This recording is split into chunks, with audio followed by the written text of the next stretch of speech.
स्वच्छ और स्वस्थ समाज के लिए आध्यात्मिकता विषय पर आयोजित इस ग्लोबल समिट में आप सबके बीच उपस्थित होकर मुझे अत्यंत प्रसन्नता हो रही है। जिस संस्था का लक्ष्य है 100 परिवर्तन से विश्व परिवर्तन, कहा जाता है आत्मा कुशले सर्व सिद्धि। जब आत्मा कुशल हो, स्वच्छ हो, स्वस्थ हो तो सब कुछ अपने आप सिद्ध हो जाता है। उसके द्वारा इस विषय पर ग्लोबल समिट का आयोजन सर्वथा उचित है। वे आजीवन मानवता के कल्याण के प्रति समर्पित थे। वैश्विक शांति और नैतिकता पर आधारित समाज निर्माण के प्रयासों के लिए उनको हमेशा याद किया जाएगा। मैं उनकी पुण्य स्मृति को नमन करती हूँ। देवी और स्वजनों, आध्यात्मिकता का मतलब धार्मिक होना या सांसारिक कार्य का त्याग कर देना नहीं है। आध्यात्मिकता अर्थ है अपने भीतर की शक्ति को पहचान कर अपने आचरण और विचारों में शुद्धता लाना। मनुष्य अपने कर्मों का त्याग करके नहीं बल्कि अपने कर्मों को सुधार कर बेहतर इंसान बन सकता है। विचारों और कर्मों में शुद्धता जीवन के हर क्षेत्रों में संतुलन और शांति लाने का मार्ग है। ये एक स्वस्थ और स्वच्छ समाज के निर्माण के लिए भी आवश्यक है। ये माना जाता है कि स्वच्छ शरीर में ही पवित्र अंतःकरण का वास होता है। सभी परंपराओं में स्वच्छता को महत्व दिया जाता है। कोई भी पवित्र क्रिया करने से पहले स्वयं और अपने परिवेश की साफ सफाई का ध्यान रखा जाता है। लेकिन स्वच्छता केवल बाहरी वातावरण में नहीं बल्कि हमारे विचारों और कर्मों में भी होने चाहिए। कहा जाता है, मेरे पूर्व राजजगिनी जयंती बहन, मोहिनी बहन, ब्रिज भाई, ब्रिजमोहन भाई, मृत्युंजय भाई सभी ने बोले हम परमात्मा के संतान हैं। परमात्मा विचित्र है, हम भी विचित्र हैं। स्वच्छ और शुद्ध स्वरूप है, हम भी स्वच्छ और शुद्ध हैं। लेकिन यहाँ आके हम अपने आप को दाग लगाए हैं। काम, क्रोध, लोभ, मोह, हिंसा, द्वेष, गर्व, अहंकार का एक टेंटेड हुए। इसलिए उसी को स्वच्छ बनाना है। मैं जो बता रही थी आत्मा कुशले सर्व सिद्धि। जब आत्मा शुद्ध होगा सब सिद्धि हो जाएगी। अगर हम मानसिक और आत्मिक रूप से स्वच्छ नहीं है तो बाहरी स्वच्छता निष्फल रहेगी। आध्यात्मिक मूल्यों का तिरस्कार करके केवल भौतिक प्रगति का मार्ग अपनाना अंततः विनाशकारी की सिद्ध होता है, विनाशकारी ही सिद्ध होता है। सच्चा मानसिकता के आधार पर ही समग्र स्वास्थ्य संभव होता है। अच्छे स्वास्थ्य के कई आयाम होते हैं, जैसे शारीरिक, मानसिक, भावनात्मक और सामाजिक स्वास्थ्य। ये सभी आयाम परस्पर जुड़े हुए हैं और हमारे जीवन की गुणवत्ता को प्रभावित करते हैं। भावनात्मक और मानसिक स्वास्थ्य सही सोच पर निर्भर करता है, क्योंकि हमारे विचार ही शब्दों और व्यवहार को रूप देते हैं। दूसरों के प्रति कोई राय बनाने से पहले हमें अपने अंतर्मुख में झांकना चाहिए। जब हम किसी दूसरों की परिस्थिति में अपने आप को रख कर देखेंगे तो सही राय बन पाएंगे। संत कबीर ने कहा था, बुरा जो देखन में चला बुरा ना मिले या कोई, जो मन खोजा अपना मुझसा बुरा ना कोई। हमारे पूर्वजों ने अंतःकरण की शुद्धता के लिए आहार की शुद्धता पर जोर दिया था। छांदोग्य उपनिषद में कहा गया है, आहार शुद्ध स्वच्छ शुद्धि, अर्थात आहार ही की शुद्धता से अंतःकरण शुद्ध होता है। शुद्ध आहार के लिए शुद्ध अन्न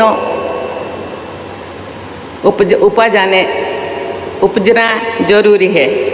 शुद्ध अन्न उपजाना मिट्टी, पर्यावरण और स्वास्थ्य के लिए भी लाभदायक है। मुझे ये जानकर प्रसन्नता हुई है कि सरकार द्वारा रासायनिक खाद की जगह जीवामृत और प्राकृतिक खाद और बीजामृत जैसे बीज से प्राकृतिक खेती को प्रोत्साहित किया जाता है। प्राकृतिक खेती से स्वच्छ अन्न तथा स्वच्छ अन्न से स्वस्थ मन की कड़ी बनती है।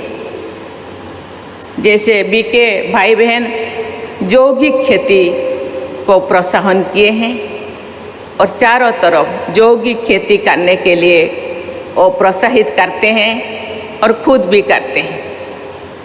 ये शरीर के लिए, मन के लिए बहुत ही उपयोगी है। इसीलिए कहा जाता है जैसा मन जैसा अन्न ऐसा मन। आप जैसा अन्न खाएंगे ऐसा ही मन बनेगा, शरीर मानसिकता ऐसे ही बनेगा। देवियों और स्वजन, भारत सरकार देशवासियों के स्वच्छ और स्वस्थ जीवन के लिए अनेक प्रयास कर रही है। परसों ही स्वच्छ भारत मिशन के 10 वर्ष पूरी हुई है। इस मिशन ने समाज में स्वच्छता के प्रति जागरूकता बढ़ाई है। जल जीवन मिशन के अंतर्गत हर घर में स्वच्छ पेयजल उपलब्ध कराने का संकल्प दिया गया है और 78% से अधिक ग्रामीण घरों में नल से जल पहुंचाया जाता है। ये बहुत ही महत्वपूर्ण है क्योंकि स्वच्छ जल केवल शरीर की स्वच्छता बल्कि संपूर्ण स्वास्थ्य के लिए अनिवार्य है।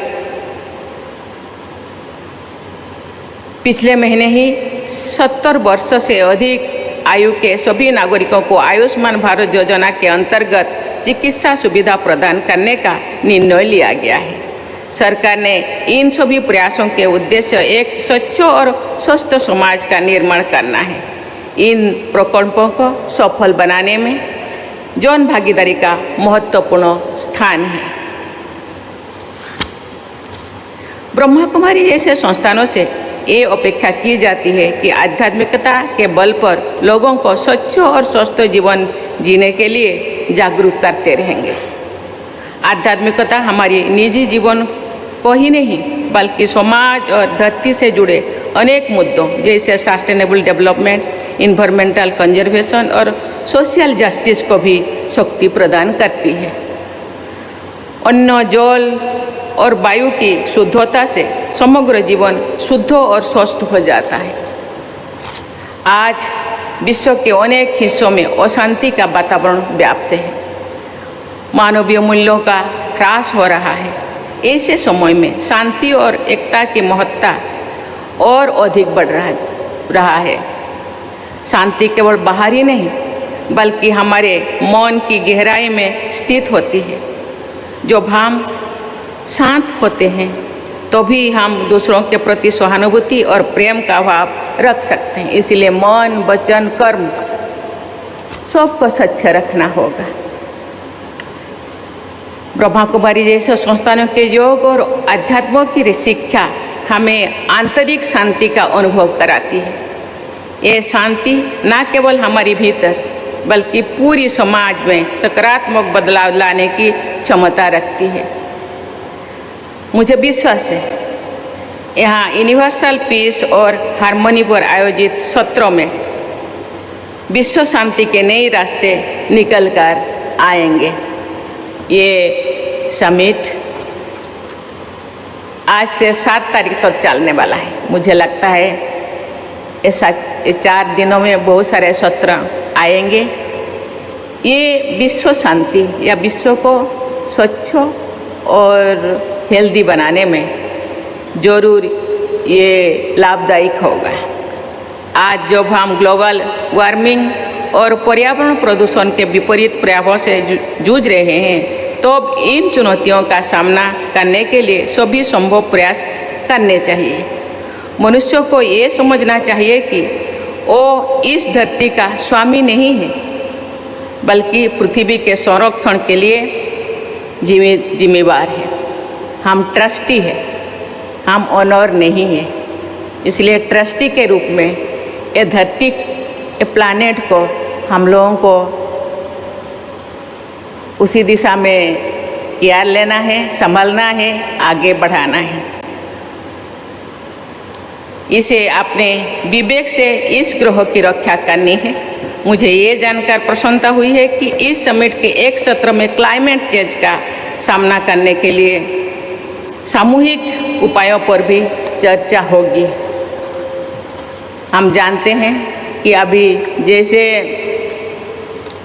क्लाइमेट जो है चेंज हो रहा है, कहीं ज़्यादा बारिश होने के बाद बाढ़, सुनामी का परिस्थिति है, कहाँ सुखाड़ है,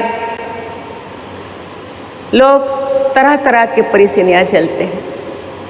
इसीलिए परिवेश को सुस्त करने, जितने मनुष्यों की पॉपुलेशन बढ़ रहा है, जैसे पॉपुलेशन उसी हिसाब से हम लोगों को पेड़ पौधे काट रहा है। आज मैं वहाँ एक पेड़ लगाई हूँ। भारत सरकार ने 140 करोड़ भाई बहनों से अनुरोध किए हैं, हर भाई बहन एक एक माँ के नाम पे एक पेड़ लगाए। साल में 140 करोड़ हम पेड़ लगाएं तो मुझे लगता है 2-4 साल में पेड़ पौधों का संख्या बढ़ जाएगा। जो क्लाइमेट चेंज हो रहा है वो भी आहिस्ता आहिस्ता सुधर जाएगा। ये जल वायु जो प्रदूषित हो रहा है, मुझे लगता है आहिस्ता आहिस्ता प्रदूषण होना बंद हो जाएगा। ये संस्थाएं गांव-गांव तक, शहर तक, शहर में इतने सारे संस्थाएं हैं, संस्थाएं के भाई बहन सभी परिवार से जुड़ते हैं। सभी परिवार को इस संदेश के साथ, मुझे पता है बहनें अपने अपने संस्था के द्वारा जितने भी पेड़ लगा रहे हैं ठीक है, लेकिन सभी परिवार, सभी लोग एक एक पेड़ अपने माँ के नाम या अपने जन्मदिन पर हर साल एक एक पेड़ लगाएंगे तो मुझे लगता है जो परिस्थिति आज दिखाई दे रहा है वो परिस्थिति आहिस्ता आहिस्ता सुधर जाएगा। जो भारत की स्वाधीनता के 100 वर्ष पूरे होंगे तो ये संस्था 110 वर्षों की हो जाएगी। हमने आज़ादी के शताब्दी वर्ष तक भारत को एक विकसित राष्ट्र बनाने का लक्ष्य रखा है, एक ऐसा राष्ट्र बनाने का जो हर क्षेत्र में दुनिया को दिशा दिखा सके। भारत प्राचीन काल से ही आध्यात्म के क्षेत्र में विश्व समुदाय का मार्गदर्शन करता रहा है। मेरा कामना है कि ब्रह्मा कुमारी जैसे संस्थाएं भारत की इस पहचान को और मजबूत बनानेगी। देवियों स्वजन, भौतिकता हमें क्षण भर की शारीरिक और मानसिक संतुष्टि देती है, ये भली भांति ये संस्थाएं के भाई बहन जानते हैं, जिसे हम असली सुख समझकर उसके मोह में पड़ जाते हैं। यही मोह हमारी असंतुष्टि और दुख का कारण बन जाता है। दूसरी ओर अध्यात्म हमें अपने आप को जानने का, अपने अंतर्मुख को पहचानने का अवसर देता है।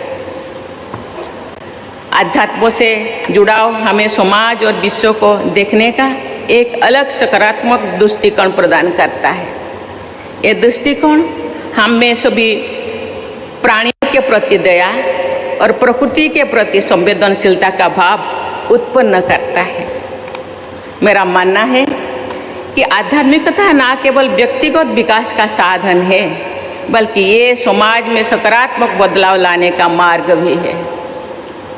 जब हम अपने भीतर की स्वच्छता को पहचान पाने में सक्षम होंगे, तभी हम एक स्वस्थ और शांतिपूर्ण समाज की स्थापना में अपना योगदान दे पाएंगे। इसीलिए ये भाई बहन खुद के साथ साथ पूरा विश्व को शांतिपूर्ण, सुखदायी बनाने के लिए प्रयास कर रहे हैं। मुझे लगता है आपके प्रयासों से, आपके समिट से, आपके